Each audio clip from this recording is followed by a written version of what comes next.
मित्रहो नमस्कार. मी बघितला एक सुंदर चित्रपट ज्याचं नाव आहे क्रांती ज्योती विद्यालय. ह्यात मुख्य भूमिकेत आहेत सचिन खेडेकर, अमेय वाघ, सिद्धार्थ चांदेकर, पुष्कराज चिरपुटकर, अनंत जोग, कादंबरी कदम, प्राजक्ता कोळी, क्षिती जोग, चिन्मयी राघवंत, निर्मिती सावंत आणि एका छोट्या भूमिकेत जितेंद्र जोशी. बहुतांश पालकांच्या जिव्हाळ्याचा विषय असणारा हा मराठी शाळेचा विषय डायरेक्टर हेमंत ढोमे प्रेक्षकांपर्यंत व्यवस्थित पोहोचवतो. बरेच प्रेक्षक जे मराठी शाळेत शिकलेले असतील त्यांना हा चित्रपट नक्कीच आपल्या लहानपणीच्या शाळेत घेऊन जाईल. नवीन वर्षाच्या सुरुवातीलाच हा सुंदर चित्रपट बघितल्याने खूप बरं वाटलं.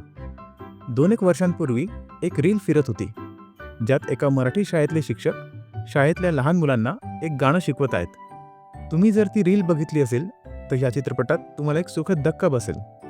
ह्यात जमेच्या बाजू भरभरून आहेत. म्हणजे कलाकारांचा अभिनय, त्या गावाचे निसर्गरम्य दृश्य, मुख्य म्हणजे वर्मावर बोट ठेवणारा चित्रपटाचा मुख्य विषय, यातली गाणी, मराठी शाळा का हवी किंवा का नको ह्याबाबतचे संवादही लक्षवेधी झाले आहेत. चित्रपट या दोन्हीही बाजू छानपणे समोर ठेवतो. आता वळूया चित्रपटाच्या काही खटकणाऱ्या गोष्टींकडे. मराठीत काही वर्षांपासून एक विचित्र ट्रेंड सुरू झाला आहे. तो म्हणजे 9वी-10वीच्या मुलामुलींचे प्रेम प्रकरण. आता तर हे प्रत्येक दुसऱ्या-तिसऱ्या चित्रपटात बघायला मिळतं. त्याशिवाय यांचा नॉस्टॅल्जिया पूर्णच होत नाही.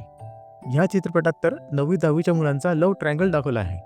यातलाच एक दुसरा प्रकार म्हणजे आपल्या शिक्षिकेवरच आपलं किती प्रेम आहे हे सांगणं. क्रश हा शब्द नंतर नावारूपाला आला. ही कथा कोकणातल्या अतिशय छोट्या गावात घडत असताना त्या काळी त्या लहान मुलांमध्ये हे फाजील थेरं होत असतील असं वाटत नाही. गोष्ट मुंबईत घडली असती तर एक वेळ समजू शकलो असतो.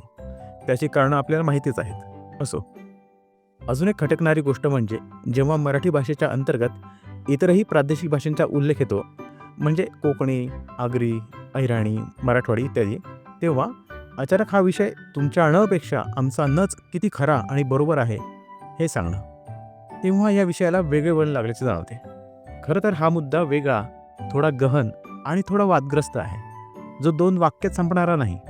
असो, असेच विविध विषय आल्याने शेवट थोडासा खेचलेला, लांबलेला वाटतो, पण कंटाळवाणा कुठेही होत नाही. ज्याचं श्रेय जातं चित्रपटाची एक प्रकारे जान असलेल्या अमेय वाघला.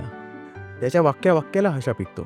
त्यामुळे चित्रपट जराही कंटाळवाणा होत नाही. एक आदर्श शिक्षक मिळणंही खूप भाग्याचं असतं. तो कसा असावा आणि त्यामुळे विद्यार्थ्यांनाही कशी योग्य दिशा मिळते वगैरे बऱ्याच चांगल्या गोष्टी हा चित्रपट दाखवतो. ह्यात अनेक भावनिक प्रसंग देखील आहेत जे खरोखर प्रेक्षकांच्या हृदयाला हात घालतात. अशा या खट्या खोडकर मुलांच्या क्रांतीज्योती विद्यालयाला आपण नक्कीच सहपरिवार भेट द्या. तुम्ही तुमच्या लहानपणीच्या आठवणीत रमून जाल. मी या चित्रपटाला देईल 10 पैकी 8 मार्क्स, कारण खूप दिवसांनी सहपरिवार बघता येईल असा मराठी चित्रपट आला आहे, तोही मराठी शाळा वाचवायच्या प्रामाणिक उद्देशाने. बाकी तुम्ही हा चित्रपट बघितला असल्यास तुम्हाला कसा वाटला ते कमेंट बॉक्समध्ये सांगा.